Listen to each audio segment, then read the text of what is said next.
sacerdote diocesano de la Diócesis de Madrid y es profesor en la Universidad Pontificia Comillas de Madrid. Él es doctor en moral por el Instituto de Ciencias Morales, también en ese sentido colega, nos formamos en el mismo centro. Y bueno, algunos de vosotros habéis sido sus alumnos, si no me equivoco, por lo menos Nacho, que está aquí, algún otro, pero que ha tenido que marchar. Y Renato me parece también, pero debe estar muy nervioso preparando su conferencia. Bien, pues nada, José Manuel, muchísimas gracias por tu presencia y te damos la palabra para afrontar esta cuestión tan actual e interesante de moral. Bueno, buenos días a todos. Muchas gracias por la invitación y gracias por vuestra comprensión. El miércoles tuvimos un percance familiar que gracias a Dios he quedado de susto, por lo menos de momento. Y bueno, pues encantado de hacer los cambios necesarios para poder estar con vosotros esta mañana. En la petición que hacíais os centráis en dos de los documentos más recientes que tenemos en el ámbito de la moral. Uno el de Dignitas Infinita y el otro la Fiducia Supplicans. Bueno, y los dos nos van a permitir dialogar sobre cuestiones que yo creo que son realmente relevantes. Me voy a centrar primero en este documento porque yo creo que es el que nos da un escenario más concreto del mundo al que nos enfrentamos. La cuestión de Fiducia Supplicans creo que tiene un carácter más puntual, más específico, sobre una situación pastoral concreta, y lo vamos a abordar, pero lo haremos en un segundo lugar, ¿no? De hecho, esa consideración sobre este segundo documento a mí me inquieta más desde el punto de vista pastoral que desde el punto de vista moral. Luego justificaré este anuncio. Pues bien, quiero empezar por una cita que a mí me parece que es especialmente relevante, que procede de Solicitudo Rei Socialis. Esta es una encíclica del año 87, publicada, como sabéis, por Juan Pablo II, y que 20 años después hace una reflexión sobre lo que ha significado Populorum Progressio y sobre el impacto que ha tenido en el pensamiento contemporáneo. Es una encíclica en el 87 en el que tiene que dialogar también con un mundo en un profundo cambio, puesto que faltan 2 años para la simbólica caída del muro de Berlín, pero en el fondo está viviendo un momento de ocaso de todo el mundo comunista que ya se puede intuir, ¿no? Y de nuevo emerge una cuestión que ya le ocupó a León XIII y que nos sigue ocupando a nosotros. Pero la Iglesia, ¿en virtud de qué se mete en estos temas? En el fondo esa es la pregunta de fondo. Tradicionalmente ubicamos el origen de la doctrina social de la Iglesia con Rerum Novarum, y yo creo que esto es un error. No creo que esté tanto en 1891, sino en documentos anteriores, en los que se hacen llamar las encíclicas liberales de León XIII, Liturnum Ilut, una serie de títulos, donde León XIII lo que hace es dialogar con el mundo contemporáneo de su época para justificar que la Iglesia tiene una palabra que ofrecer en el mundo contemporáneo de aquella época, que para nosotros lo es histórico. Juan Pablo II tiene que reflexionar sobre esto mismo. De hecho, de este documento son famosas las afirmaciones de que la doctrina social de la Iglesia no es una tercera vía, refiriéndose a que cuando caiga el mundo soviético no se puede esperar que la Iglesia sea ni abrazada al capitalismo, ni que tampoco sea una especie de constructo distinto, ¿no? Esa pregunta sigue latente. Especialmente en nuestro país, pues vivimos, yo creo, que un momento democrático bastante pobre, donde la libertad religiosa no es un escenario especialmente bien construido, en muchos aspectos, ¿no? Y uno de ellos es este debate. Bien, en este documento, en Solicitudo Rei Socialis, Juan Pablo II intenta meditar sobre qué es la doctrina social de la Iglesia, cuáles son las expectativas que se pueden esperar de ella, y tiene una afirmación muy interesante. Señala que la garantía de que el magisterio es católico es que hay un equilibrio entre lo que se conserva y lo que es renovado. Bueno, esta es una afirmación muy relevante que yo creo que nos sirve para enmarcar estas cuestiones que vamos a trabajar hoy. Para Juan Pablo II el magisterio, si lo es porque hay un equilibrio entre lo que debe permanecer y aquello que debe ser renovado. Bueno, este es un misterio, esta es una clave muy compleja, pero que nos habla del discernimiento también aplicado al ámbito de la moral, ¿no? ¿Qué es lo que debe ser conservado? ¿Qué es lo que debe ser renovado y acogido? Y esta es una pregunta que ha ocupado toda la moral social a lo largo de todos sus siglos, desde el principio, desde los tiempos, desde el jubileo aquel descrito por el Levítico que recordamos en este año 2025, ¿no? Y en este sentido, yo creo que tenemos que dar gracias a Dios porque ese sea un parámetro de nuestra identificación y por todos los ejemplos que tenemos de ello. Por ejemplo, el propio León XIII no aceptaría el documento Dignitatis Humanae en los términos que nosotros lo conocemos, que es esto de hablar del elemento salvífico de otras tradiciones. Bueno, esto para nosotros es un elemento más que asumido y asimilado, ¿no? En una clave de diálogo interreligioso que ha sido muy fértil para Benedicto XVI y para León XIII a la hora de construir sus encíclicas. Pero no era una clave aceptada apenas un siglo antes. Otros ejemplos. León XIII en Rerum Novarum señala que la propiedad privada es por derecho divino. Gaudenet Spes matiza esta cuestión porque Santo Tomás tampoco la explicaba así y vuelve a la cuestión de que es de derecho positivo, no de derecho divino. Podríamos hablar de muchas, por ejemplo, en torno a los derechos humanos. En el contexto del sílabus, finales del XIX, todo lo que tiene que ver con lo que hoy tú y yo consideramos derechos no es una cuestión especialmente aceptada. Y sin embargo, primero Pacherin Terris en el 63, después Gaudenet Spes, afirman que los derechos humanos son un patrimonio. Juan Pablo II lo señala como la gramática universal. Quiero decir con esto que estos ejemplos y otros que podríamos traer del ámbito de la moral social, que es el que yo me ocupo, nos permiten hablar de un equilibrio entre aquello que debe ser conservado y aquello que debe ser renovado. Bueno, pues este es el equilibrio al que nos vemos invitados continuamente, al que la Iglesia sigue abrazándose como criterio de identidad y que nos permite hablar de estos documentos, ¿no? Bueno, en este de dignidad infinita, si lo leéis, veréis que hay mucho de lo que ya sabíamos. Es decir, este no es un documento que tenga elementos especialmente novedosos, lo cual no significa que no sea de mucho interés. Tiene alguno que yo creo que es especialmente relevante, que ahora veremos. En el de Fiducia Supplicans sí que hay elementos que han generado polémica porque tienen un carácter novedoso, lo cual no debe extrañar a quien sigue la tradición de la moral, pero nos sitúa en este discernimiento. ¿Qué tenemos que conservar? ¿Qué tenemos que renovar, ¿no?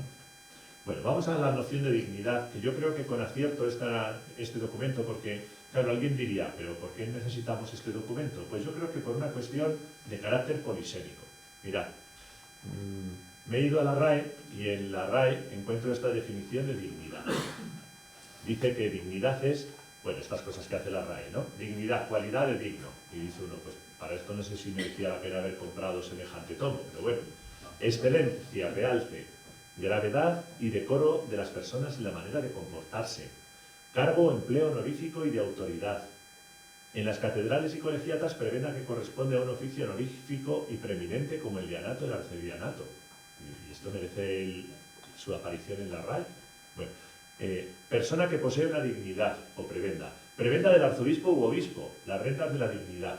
En las órdenes militares de caballería, cargo de maestre, 13, comendador, mayor, clavero. Bueno, aquí hay una especie de mezcolanza, ¿no? De conceptos que parecen... La dignidad es un concepto religioso que afecta a determinados cargos ligados a las catedrales. Estamos hablando de ese concepto. Si nos vamos a la definición del María Moliner, bueno, yo creo que hay algo más de claridad, pero avanzo que uno de los problemas que tenemos en nuestra cultura actual es la polisemia. Utilizar categorías para referirnos a cuestiones distintas. Y con esto creo que estamos señalando cuál es la intención de esta declaración. Tratar de evitar este tipo de polisemias que generen una confusión en el ámbito pastoral, ¿no? Bueno, dice el diccionario María Moliner, merecedor de algo, correspondiente, proporcionado al mérito y condición de alguien o algo, que tiene dignidad o se comporta con ella, propio de la persona digna, dicho de una cosa que puede aceptarse o usarse sin desdoro, salario digno, vivienda digna. Por último, de calidad aceptable, una novela muy digna.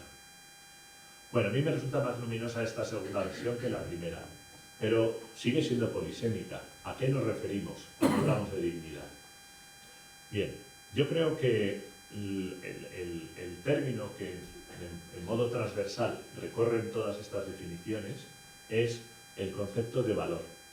Y me voy a apoyar ahí para acercarme a lo que es la noción de dignidad y entrar en diálogo con este documento, que está en estos términos. Hay una noción de valor que nos permitiría hablar de que la dignidad tiene dos dimensiones, y esto está en la declaración. De hecho, de una manera transversal, juega también con esta cuestión. Ahora lo vamos a ver con más detalle. Cuando hablamos de dignidad, nos estamos refiriendo a una teoría del valor, anticipo, que tiene dos expresiones fundamentales. Una intrínseca u ontológica y otra extrínseca. Y en este sentido, yo creo que es un concepto luminoso, pero que si mantenemos esta distinción nos permite evitar confusión, que yo creo que es, digamos, la gramática propia de la posmodernidad, ¿no? Generar una confusión donde al final estamos llamando familia a muchas cosas, estamos llamando matrimonio a muchas cosas, estamos llamando democracia a muchas cosas, ¿no? Bueno, entonces, de las definiciones anteriores hay muchas que tienen un carácter extrínseco, o en términos tomistas, en términos ontológicos, de accidentes, no de esencias. Pongo por un ejemplo. Ahora nos estaba contando Emilio, me estaba contando que sufrió cierta condena en el servicio de 6 años de consejero. Entiendo que ahora mismo no ejerces ese cargo y entiendo que durante, gracias a Dios precisa él, y entiendo que durante esos 6 años pues había una serie de rasgos de comportamiento que responden al rol que está ejerciendo, ¿no? Y que en el fondo está expresando un reconocimiento y un valor de la institución, de la fundación, de la tradición, de la historia de toda esa cuestión, ¿no? Bueno, en ese sentido yo creo que tendríamos que referirnos a matices de dignidad de carácter extrínseco. Es decir, entiendo que si ahora apareciera por la puerta don Jesús Vidal, pues interrumpiríamos la conferencia, le saludaríamos, supongo que nos pondríamos de pie, porque estamos reconociendo en él pues un obispo, un partícipe del apostolado, una referencia. ¿Tiene más valor la vida de un cargo que la vida del que no lo ejerce? No. Luego entonces tenemos que distinguir el aspecto intrínseco del extrínseco. Si no, empezamos a generar confusiones, ¿no? Así que, de momento, nos vamos a aproximar a que cuando hablamos de dignidad estamos haciendo una referencia al valor, pero que ese valor se puede manifestar en rasgos extrínsecos y en rasgos intrínsecos, y que ambos se pueden manejar de una manera inteligente. Así que inteligente es entender que la vida de un obispo tiene tanta dignidad y valor como el de cualquier bautizado, y ya nos acercamos al ámbito de la sinodalidad, aunque no es el tema que nos ocupa. Hay una sola dignidad, dice Lumen Gentium, que viene dada por la participación en el bautismo. Se está refiriendo al carácter intrínseco. También, entre comillas, porque esto no significa que el no bautizado no tenga dignidad, porque sería una dignidad de carácter jurídico, ¿no? Hay un valor que reconocemos a la persona por el hecho de participar en la condición humana, esa es una dignidad de carácter intrínseco u ontológico, y hay una dignidad de carácter extrínseco, que tiene que ver con la dimensión relacional de nuestra persona, con los cargos que ocupamos, con los roles que desempeñamos, ¿no? Así que yo a mis alumnos les exijo un trato de respeto en virtud de la institución a la que represento. Y entonces hay cosas que dependen del profesor, porque tiene esa dignidad extrínseca. A lo mejor habría que buscar una palabra distinta para la dignidad extrínseca, ¿no? Pero no confundirla por lo menos con el hecho de que el alumno tiene un valor y por tanto es merecedor de un respeto en virtud de los derechos y de los deberes que le corresponden, ¿no? Bien, esta es una primera distinción que a mí me parece esencial y que el documento la plantea. De hecho, el documento en uno de sus primeros números se refiere a 4 dimensiones. Señala que hay una dimensión de carácter ontológico, una dimensión de carácter moral, una dignidad moral, una dignidad sociológica y una dignidad existencial. Y lo que intenta es precisar cuál es el alcance de cada una de estas. Bueno, a mí me parece bien. Todo lo que sea precisar cuáles son las dimensiones nos permite manejarnos sin confundir términos, ¿no? Bueno, cuando el documento de dignidad infinita se refiere a la ontológica, lo está haciendo en el sentido que yo explicaba. Las otras 3 son de carácter extrínseco. Entonces, cuando habla de moral, se está refiriendo al estado de gracia, diríamos nosotros en nuestro lenguaje, ¿no? Es decir, a la altura ética que somos capaces de vivir. De forma que yo acompaño a los voluntarios de Cáritas en la cárcel de Soto del Real y tratamos a personas de una dignidad ontológica incuestionable y de una dudosa dignidad moral, si no, no estarían en la cárcel. Y entre ellos habría que distinguir a los que sí que reconocen el delito y están en un proceso de transformación y aquellos que, habiendo cometido un delito, no lo quieren reconocer, no tienen el mismo valor moral, ¿no? A eso se refiere esa segunda dimensión. El documento hace referencia también al elemento de dignidad sociológica y con esto se está aproximando a lo que tú y yo entenderíamos por una cuestión vinculada a la pobreza. Es decir, personas, esto es muy popular en el lenguaje que se frecuenta en medios de comunicación, ¿no? Es que se está atentando contra su dignidad, pues dice el documento, en el sentido sociológico. En el sentido ontológico no debería, se puede también a lo mejor, pero no es lo mismo, ¿no? Y por último, habla de una dimensión existencial que tiene que ver con este aspecto más cercano a los roles, ¿no? Así que lo primero que hace el documento es plantear, no podemos utilizar la dignidad como concepto polisémico, tenemos que precisar a qué nos referimos y por lo menos precisar que no es lo mismo una persona en su dignidad ontológica, moral, sociológica o existencial. Yo creo que esto es interesante desde el punto de vista pastoral, porque si no genera confusiones. Y es más, toda esta distinción parte de una tradición que es renacentista, es decir, que tiene que ver con aquellos autores de Pico de la Mirándola y de los posteriores que siguen desarrollando esta noción. Porque en la Iglesia Católica hemos tenido otro tipo de explicaciones. Me voy a referir a la de Santo Tomás, que a mí me parece apasionante, pero que no es la que se maneja aquí. Si haces un análisis del concepto de dignidad en la Secunda Secunde, lo que vas a encontrar es que para Santo Tomás la dignidad es una medición de la distancia. Es decir, en todo este entramado de causas y efectos con el que él concibe la realidad, lo que señala es que cuanto más próximos estamos a lo sagrado, a Dios, más dignidad acumulamos. Y cuanto más nos distanciamos, menos dignidad acumulamos. O sea que cuando leemos la Secunda Secunde estamos refiriéndonos a lo que en la declaración señala como dignidad de carácter moral.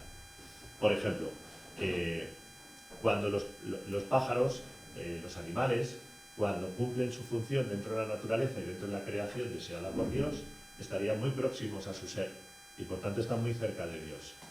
Sin embargo, la persona, como tiene capacidad de libre albedrío, que es su gran tema, podemos acercarnos o distanciarnos. Incluso se permite afirmar, en su sistema tiene toda la lógica, que las personas en pecado mortal pierden la dignidad. Bueno, esta es una noción que no maneja Gaudium et Spes, que no maneja esta declaración y que tenemos que precisarla, porque esto no desdora para nada el trabajo de Santo Tomás y el valor que tiene para nosotros la escolástica, pero no podemos manejar dos categorías distintas porque esto genera mucha confusión y esto es muy frecuente entre nuestra feligresía, entre las personas que frecuentan nuestra pastoral, ¿no? Ya no soy digno. Bueno, ¿en qué sentido no eres digno? Será en el ámbito moral, pero en el ontológico no, porque si no nos metemos en unas dimensiones donde casi la espiritualidad lo que hace es deconstruir a la persona, no llenarla de esperanza, ¿no?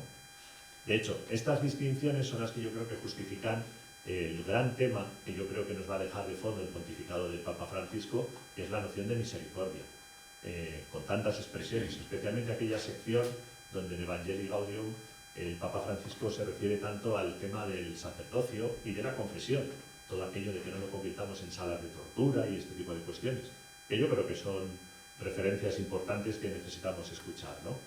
Proceden en parte de confundir los planos de dignidad intrínseco y extrínseco y dentro de ellos estas cuatro categorías que plantea. Bien, bueno, luego habrá un turno de preguntas por si queréis hacer cualquier cuestión o discrepancia, lo que queráis señalar. Dicho esto, la pregunta es,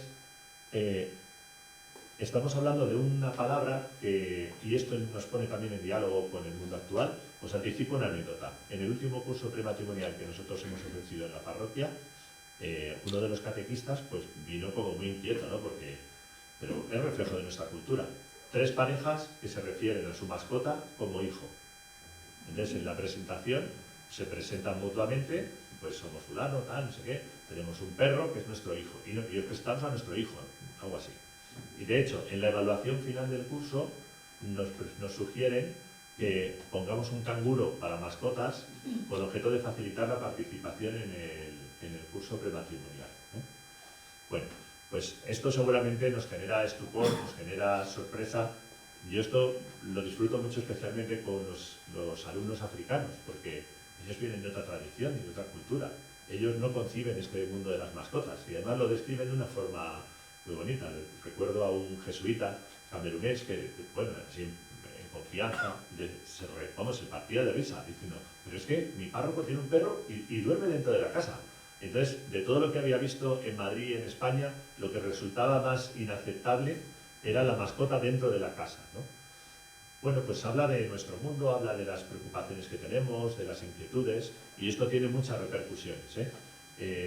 De hecho, por eso me voy a referir ahora a qué llamamos dignidad y por qué, anticipo, la dignidad solo es aplicable al ser humano.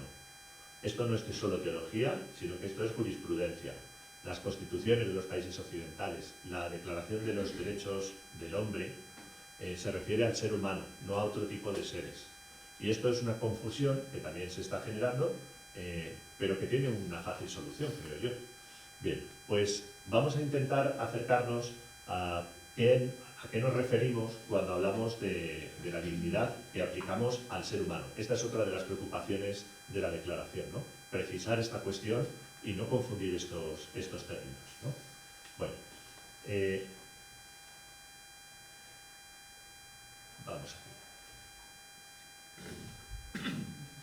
Voy a proponeros una teoría del valor que yo creo que encaja con los planteamientos que está descrita en la instrucción, encaja también con el planteamiento de Laudato Si y que yo creo que nos permite precisar cómo encajar toda esta espiritualidad ecológica, toda esta espiritualidad del desarrollo que nos propone el propio magisterio dentro de estas precisiones, ¿no? Bueno, entonces, para esto yo os sugiero esta teoría del valor que vamos a ir describiendo de una forma sencilla. Me vais a permitir que utilice un ejemplo así como muy cotidiano que yo creo que nos va a esclarecer, ¿no? Os propongo que hagamos una distinción sencilla, yo sé que esto sería muy discutible, pero no tiene más que valor pedagógico, entre seres inanimados comunes, seres inanimados singulares, seres animados primarios comunes, seres animados primarios singulares, seres animados secundarios comunes y seres animados secundarios singulares. Y luego, como veis, he abierto una gran distancia para situar en todo lo alto del esquema el concepto de persona. Bueno, yo le he puesto aquí como mucha grandilocuencia, pero ya verás cómo esto se entiende muy fácilmente. Coges un palo esta tarde, una estaca o un bate de béisbol, y te lías a golpes contra una roca granítica y de la sierra, ¿no? Es un ser inanimado común, es común porque hay muchas. Te lías a palos con esa piedra y no pasa nada. Como mucho que un hermano de la comunidad te haga un vídeo y lo pase por grupos de WhatsApp y os riáis todos, ¿no? Y digáis, pues, he aquí un hermano que ha perdido el ser y entonces, o que tiene muchas dificultades con su superior y por lo menos las está plasmando de esta forma, ¿no? Pero no tendría ninguna consecuencia. Pero por favor, no cojáis el mismo bate y os liéis a golpes contra la estatua de San Juan de la Cruz, porque os van a multar.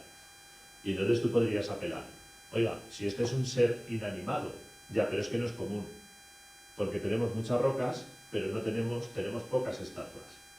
Tenemos pocas estalactitas, tenemos pocas estalagmitas, de forma que no hagas esto en la ciudad encantada de Cuenca, porque hay una. Entonces es un ser inanimado singular, no es lo mismo. Así que los palos son los mismos, pero las consecuencias son distintas. Sigo avanzando. También podrías esta tarde coger el mismo bate y liarte a golpes contra las hormigas, o contra las abejas, que sería todavía más divertido, y no pasaría nada, porque son seres animados, primarios, y comunes. Pero no se te ocurra coger ese palo y dedicarte a darle al pajarito de la señora del frente, porque es un pájaro. Entonces eso es un ser animado, primario, pero es singular y no tiene las mismas repercusiones. No se puede hacer el mismo juego, ¿no? Si seguimos avanzando, seres animados secundarios comunes. A día de hoy, si tú vas con el coche conduciendo y tienes la mala suerte de atropellar un perro o atropellar un gato, en principio no va a pasar nada. Pero si viajas a Extremadura, ten mucho cuidado en los tramos donde te advierten del lince, porque es un ser animado secundario, pero singular. Hay pocos linces. Así que, si vas a más velocidad de la debida en la carretera y atropellas un gato, no va a pasar nada, salvo que te cacen por la velocidad y te pongan una multa. Pero como pilles un lince por exceso de velocidad en la carretera de Extremadura, se te ha caído el pelo. Y la pregunta es, bueno, ¿y esto en virtud de qué? Pues en virtud de que todos los sistemas jurídicos tienen una jerarquización de valor. Todo tiene valor, pero no le otorgamos el mismo valor. Y de hecho, si ahora el lince se descataloga de las especies protegidas porque hay más ejemplares, pues entonces no pasará tanto porque atropelles al perro, perdón, al lince en esas condiciones. Porque ya no será un ser animado secundario singular, sino que será común. De forma que toda la tradición jurídica occidental y por extensión ahora mismo la mundial tiene establecida una jerarquía de aquello a lo que le reconocemos valor.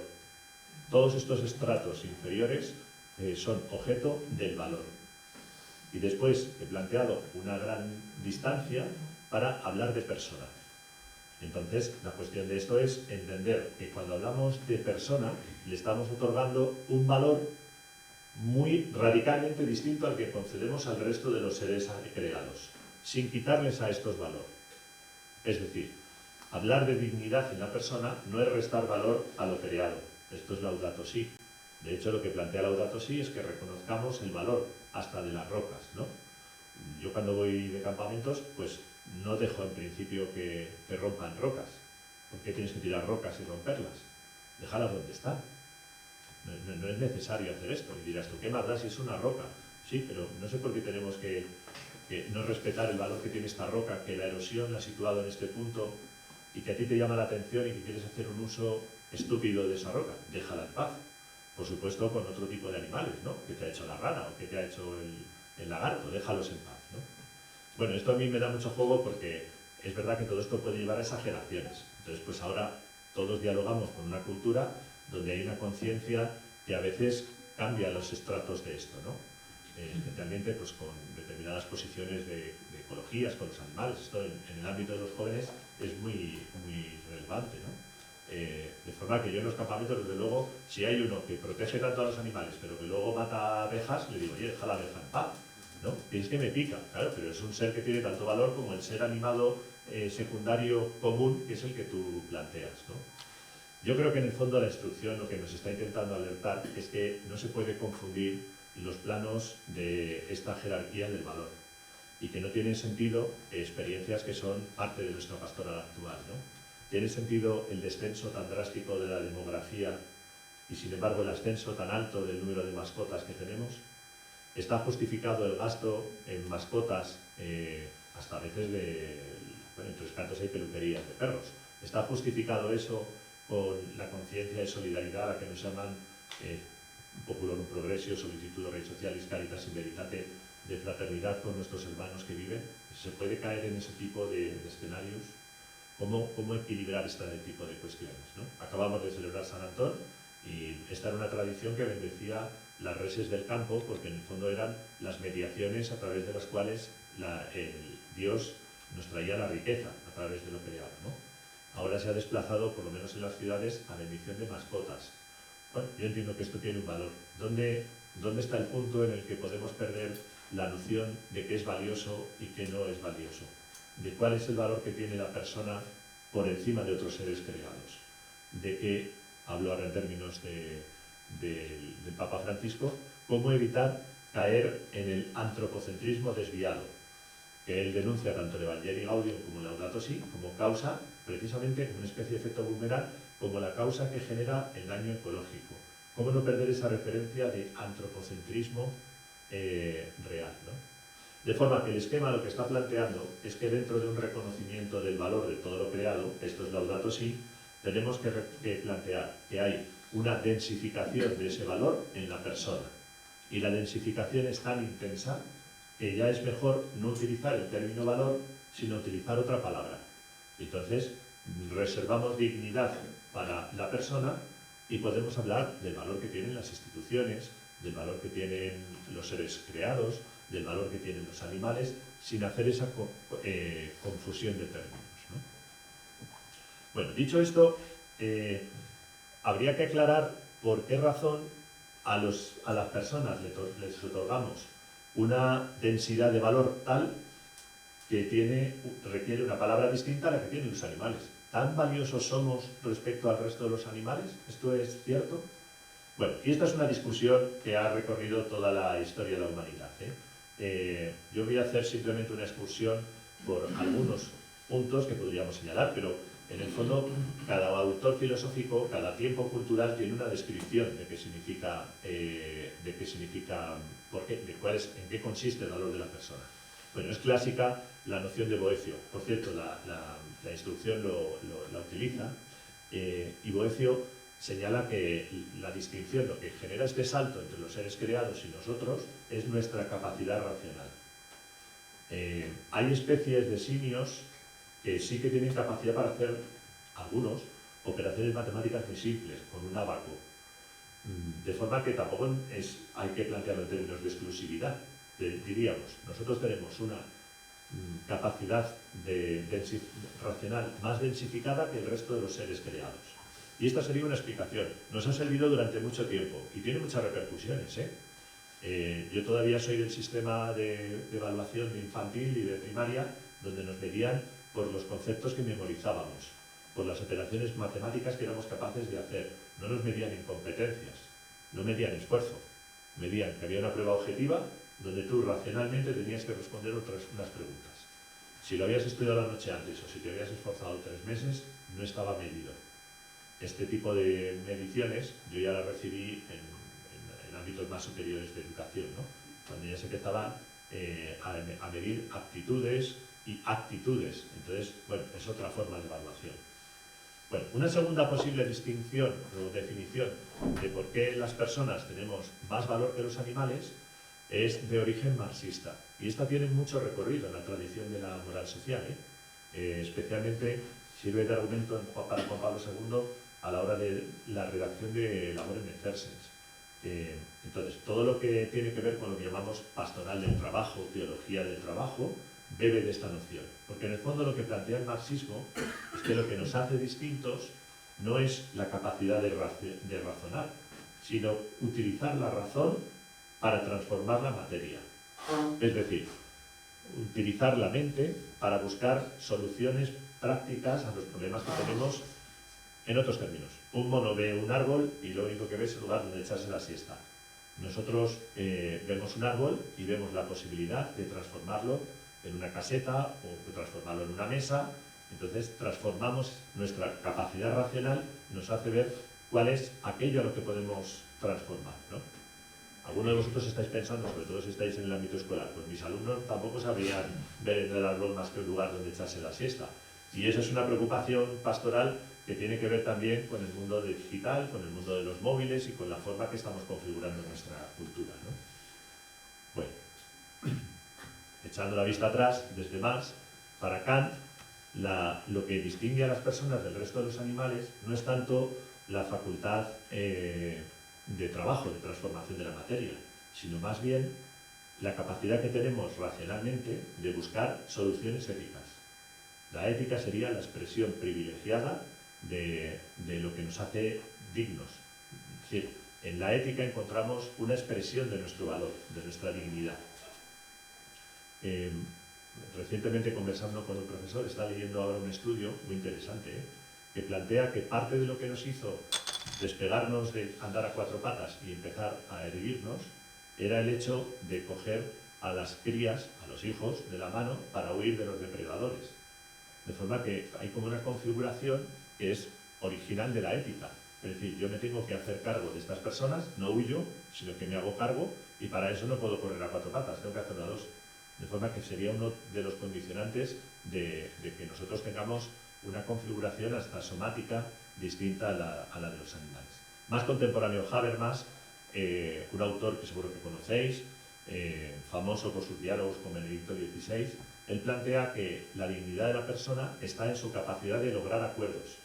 No es solo una ética, sino una ética discursiva, dice él. Y por cierto, esto está detrás de muchas manifestaciones cotidianas, ¿eh? Yo recuerdo todavía en el colegio los gritos de nuestro director cuando se implementaron aquello de los consejos escolares. Bueno, no daba crédito. Dice, yo tengo que discutir con los alumnos sobre la marcha del colegio, pero ¿hasta dónde puede llegar esto? En el 86. Efectivamente, sí. De forma que detrás está esta noción. Los problemas tienen que estar solucionados por todos aquellos que están implicados en la construcción, ¿no? Toda la parte de nuestro escenario, de nuestro espectro de partidos políticos, tienen en su base esta noción de Habermas, ¿no? La discusión social nos permite configurar una serie de acuerdos que nos construyen como sociedades. Bueno, aquí sí que viene una cuestión que tiene, en esta instrucción, tiene un punto que hay que reconocer de originalidad, por la precisión con la que lo plantea. Porque frente a esto, la Iglesia lo que también plantea es cuál es su versión de la dignidad. Bueno, esta fue una preocupación que ocupó mucho en el concilio, y de hecho, si recuerdas tus lecturas de Gaudium et Spes, la segunda parte de la Constitución Pastoral afronta aspectos preocupantes de la época, tema de la familia, tema de la economía, de la guerra y de la paz, del trabajo. Sin embargo, toda la primera parte de la Constitución Pastoral es una reflexión muy interesante, impulsada por la corriente del personalismo, que es una de las que más influyó en el concilio, acerca de la naturaleza de la persona y particularmente también de una reflexión, es un tratado de antropología teológica, sobre la dignidad. Bueno, y allí, fruto de la recuperación que se está haciendo de la literatura patrística, se aquilata una noción que ha llegado hasta nosotros, que es muy conocida, este concepto de que nuestra dignidad es por estar creados a imagen y semejanza de Dios. Bueno, esta es una proclama que tiene Gaudium et Spes, el Concilio Vaticano II, que ha llegado hasta nosotros, y que es una forma particular de entender la dignidad. Es por la razón, dice Boecio, es por la transformación de la materia, dice Marx. Bueno, pues la teología nos sugiere la posibilidad de que la explicación real sea porque estamos creados a imagen y semejanza de Dios. Luego vemos a ver qué significa esto. Pero aquí sí que hay un elemento que me parece de los más notables de este documento, que es que precisa que la dignidad de la persona es a imagen y semejanza de Dios y bendecida y sanada por Cristo. Esa precisión a mí me parece muy sugerente. No está tan presente en el texto de Gaudium et Spes, y en el fondo lo que hace es plantear que no es a cualquier imagen de Dios, sino que es a imagen y semejanza que podemos verificar en la figura de Cristo. Bueno, este sería un tema a desarrollar con más precisión, pero no tenemos el tiempo suficiente. Pero sí que señalar que, en el fondo, remite a otro documento que yo creo que es muy notable del Papa Francisco, este documento de Gaudete et Exsultate, acerca de la santidad, ¿no? En la santidad él utiliza una estructura dentro del documento muy sugerente, porque vincula la santidad a las bienaventuranzas, pero luego incorpora aquel gran protocolo, dice él, el capítulo 25 de Mateo. Con lo cual está haciendo una construcción donde señala que el horizonte de realización de todo bautizado es la incorporación de las bienaventuranzas, una vida virtuosa, pero en el filtro o en el análisis que ofrece Mateo 25. En otros términos, no vale cualquier imagen y semejanza de Dios, sino aquella que se acomoda al programa de las bienaventuranzas y aquella que se refleja en un compromiso concreto con todo lo que describe el capítulo 25 de Mateo. Y a mí me parece que es una precisión muy sugerente para poder meditar precisamente en este año jubilar, ¿no? Porque es una integración, digamos, de la dimensión mística de nuestra fe, pero también de aquella que tiene un compromiso social. Bueno, no tenemos tiempo para desarrollar todo esto, pero si yo tuviera que ir a un foro donde discutir con filósofos y con economistas y con políticos que no sean de tradición cristiana y explicarles qué significa que estamos creados a imagen y semejanza de Dios, lo que yo intentaría explicarle es que estamos creados a imagen y semejanza de un Dios trinitario y que por tanto el horizonte de realización de la persona es de carácter relacional. Pues al fin la Trinidad es las relaciones de amor presididas entre el Padre, el Hijo y el Espíritu Santo. Lo explico con un ejemplo muy tonto. Bueno, esto me pasó una vez en la universidad, que me escriben un correo y me piden un currículum para un proyecto interno nuestro. Entonces yo me acuerdo esta mañana, estaba muy liado. Y le escribí al compañero, digo, pero pues cógelo de la web, si es que si además esto es para una cuestión interna, ¿no? ¿Para qué hace falta el currículum? No, ya es que nos lo piden. Digo, ya es que no tengo tiempo esta mañana para esto. Pues es que me lo tienes que hacer. Y ya me dio rabia. Y bueno, yo te mando un currículum. Y entonces dije, pues voy a hacer mi currículum. Y voy a hacer, como es interno, voy a hacer el que yo creo en él, que creo que responde a esta noción relacional. Y puse, primera línea, he tenido la suerte de atender durante 8 años la enfermedad de mi madre. Segunda línea, mi padre reserva de su pensión 50 euros todos los meses para irnos de vacaciones juntos. Porque para mí esos son los verdaderos logros de mi existencia. Y después de poner esos rasgos relacionales, que son de los que yo puedo sentirme más orgulloso, pues 14 líneas más abajo, si queréis, empezamos a hablar de doctorados, que es más racional, o de licencias, o de cuestiones académicas, ¿no? En otros términos, esta fórmula tan clásica entre nosotros, al atardecer de la vida se nos examinará del amor. Bueno, al final, en otros términos, un currículum vitae de carácter relacional no nos haría buscar en un colegio quién tiene el C1 en inglés o cuántas carreras tiene, sino, oye, ¿cuántos novios has tenido? 6. ¿Con cuántos mantienes relación? Con los 6. Nos interesas. Nos interesa gente que haya sido capaz de reconciliar las relaciones que ha ido estableciendo. Nos interesa gente que sea capaz de establecer relaciones presididas por el amor a imagen y semejanza de la Trinidad. Bueno, esto sería más largo de desarrollar, pero yo creo que abre también un ámbito a la meditación que es muy sugerente. Bien, nos quedan unos minutos para aproximarnos al otro documento, a la declaración de Fiducia Supplicans.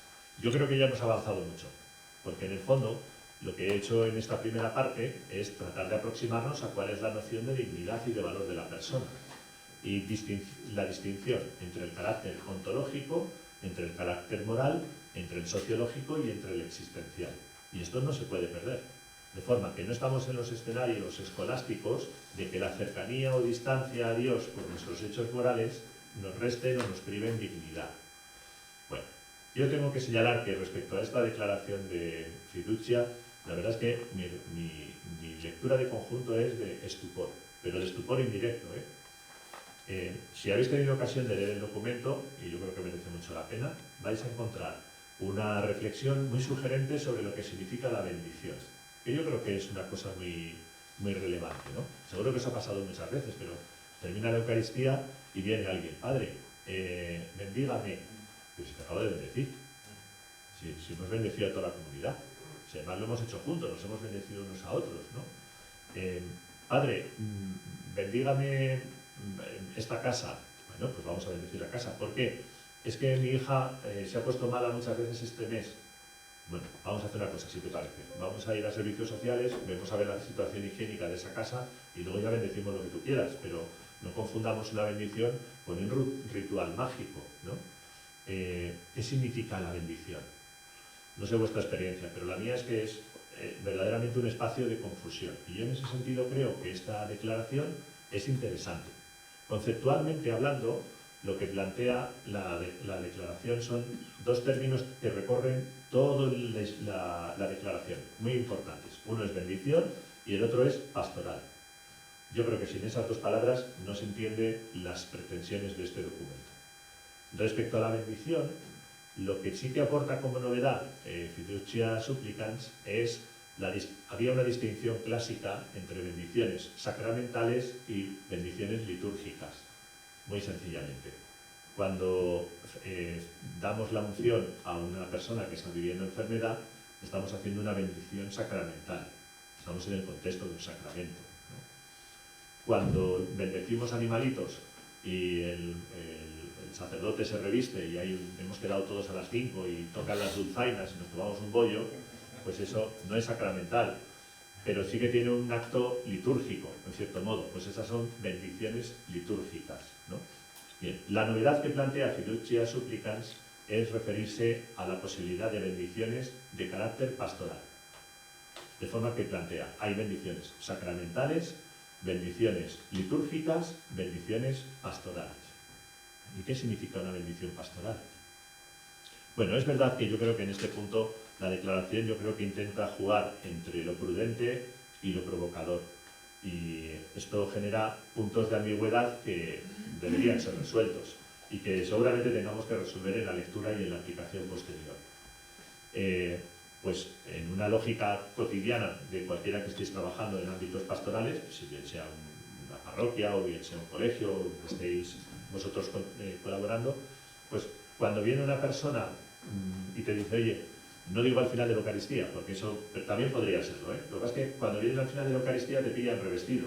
Y entonces, pues ahí podemos generar una confusión. Pero esta experiencia cotidiana de despacho de alguien que viene y dice, oye, mañana me opero, ¿me puedes dar una bendición? ¿Cómo no te voy a dar la bendición, no? Para eso no nos revestimos, no vamos a ningún lugar concreto, no hacemos un acto de ninguna naturaleza, es una cuestión más bien privada, y entonces bendecimos a la persona, ¿no? Bueno, pues acabo de describir las condiciones que plantea una de las notas aclaratorias al documento para referirnos a estas bendiciones de carácter pastoral.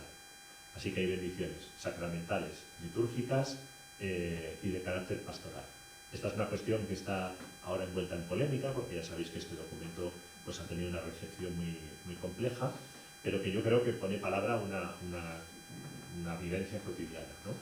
Bueno, entonces, lo que plantea es que luego hay otra dinámica, otro concepto muy bonito que plantea la declaración, y es la distinción entre la dimensión ascendente y descendente de la bendición.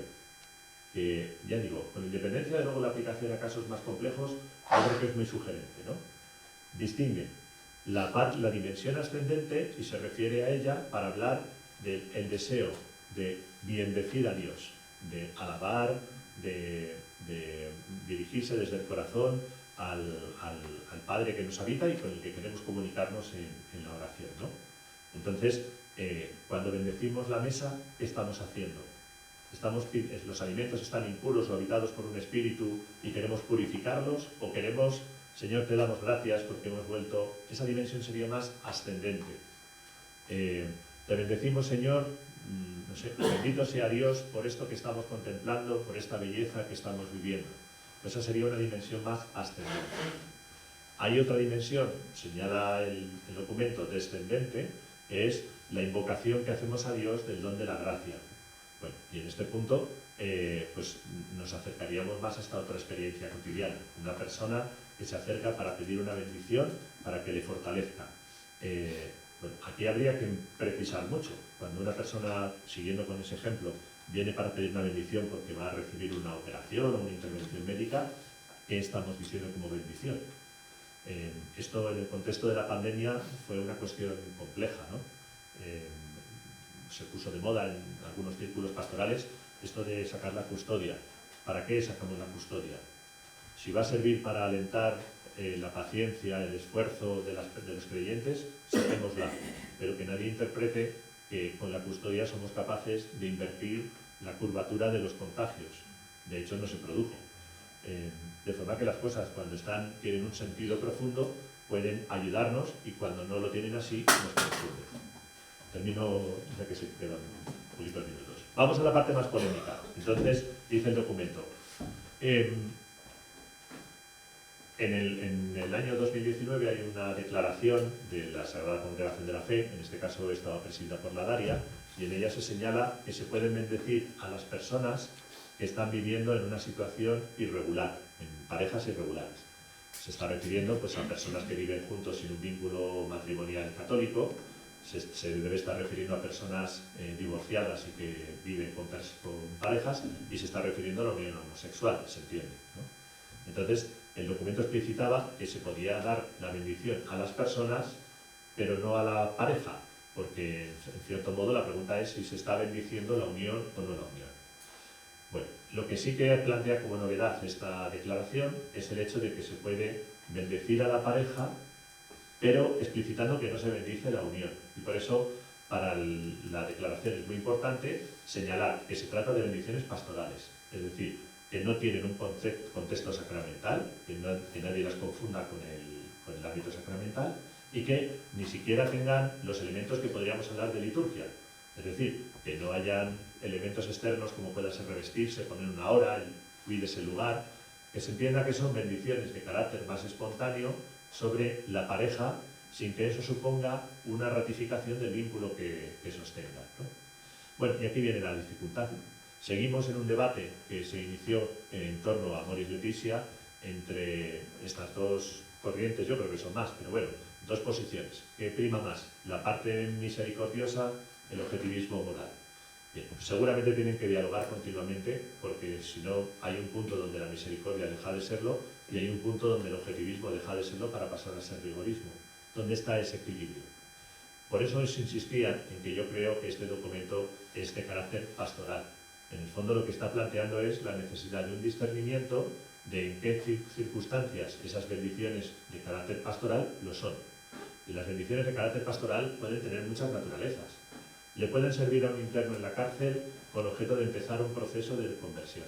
Le pueden sostener en ese proceso de conversión.